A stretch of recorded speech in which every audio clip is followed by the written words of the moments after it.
Good March to you.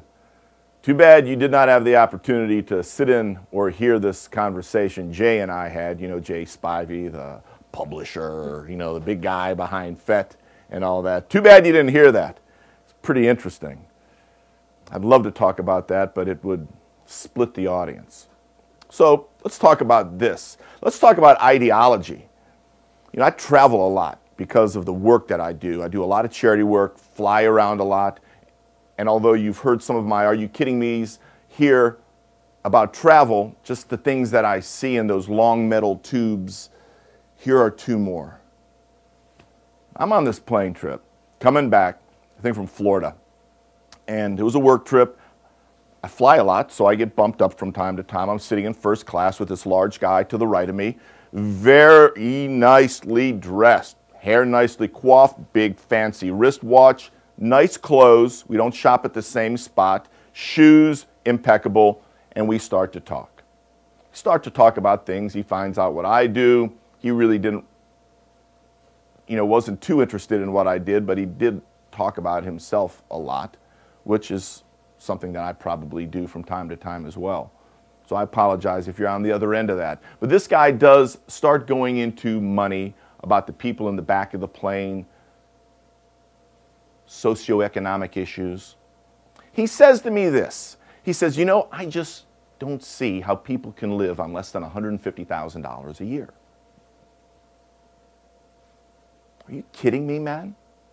Didn't you just hear what I did for a living? I travel around the world and help the world's most impoverished who don't make $150,000 in a lifetime, much less many of them don't make $1 a day. So why in the world did he say that to me? What did I do to give him the perception and the perspective that I was at the same level of him, of his economic income? Or was he just giving me a jab? Didn't seem to be, but I was wondering, what do I look like to make you think that I'm at that plateau above the $150,000 poverty line a year because I'm sitting in first class? I don't know. It was strange. I couldn't quite wrap my head around it, but it bothered me for some time because I'm always looking for somebody to donate to our foundation. And if he's at that level, I'm thinking perhaps there would be an ask there. But I opted not to ask the guy, got off the plane, went on my way. It's the end of that story, for whatever it's worth.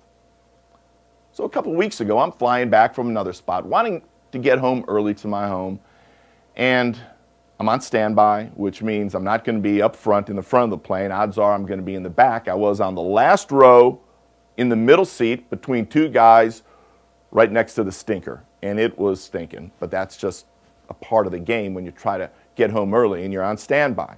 Have a nice conversation. To the guy on one side of me, we're talking, have mutual friends, good conversation. The guy on the other side of me, he wasn't talking a lot. He was looking around, but I wanted to engage him as well. Not that I like people talking to me on a plane, but I can tell when somebody wanted to be engaged. Thus, ask how he's doing. Fine. We start to talk. Starts to tell me about his divorce. Gets into details about his divorce, which blew me away because I can't tell you the details on this. But then the next thing happens. Again, wondering how in the world do I look? I look fairly normal. This guy looked fairly normal. Topic of my book came up.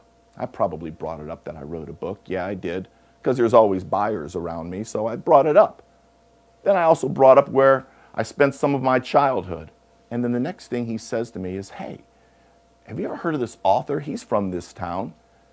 You would probably love this guy. So he gives me the name, and based on some other things he said, I was wondering, I wonder what this author is going to tell me. So I go online when I get home, I Google this guy, and I am flabbergasted. It was as if he was recommending to me the life and times of Adolf Hitler, of Nazi Germany.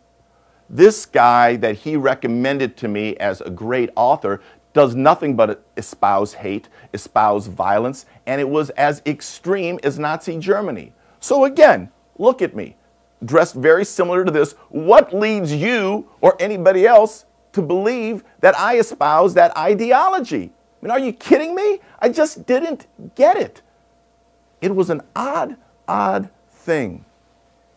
I actually just don't know what to do with it. But it makes me think, as I end up traveling around the world, what perception do I give people? What are the things that I say that ultimately lead other people to say, this guy has such an extreme view and perspective? Like on the back of my iPhone, I've got a painting of one of my clients' work. It's a face of Jesus Christ. Does that make me an over-the-top zealot? If somebody sees me walking around on my smartphone, and on the back of it, it has the face of what we believe Jesus Christ looked like, or at least what the media tells us that he looked like, what are people's perspective of me?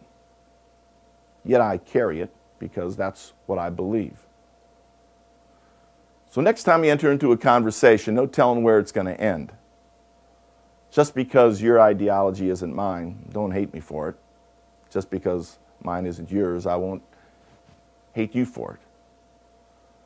I still got to look into that $150,000 poverty line. Are you kidding me?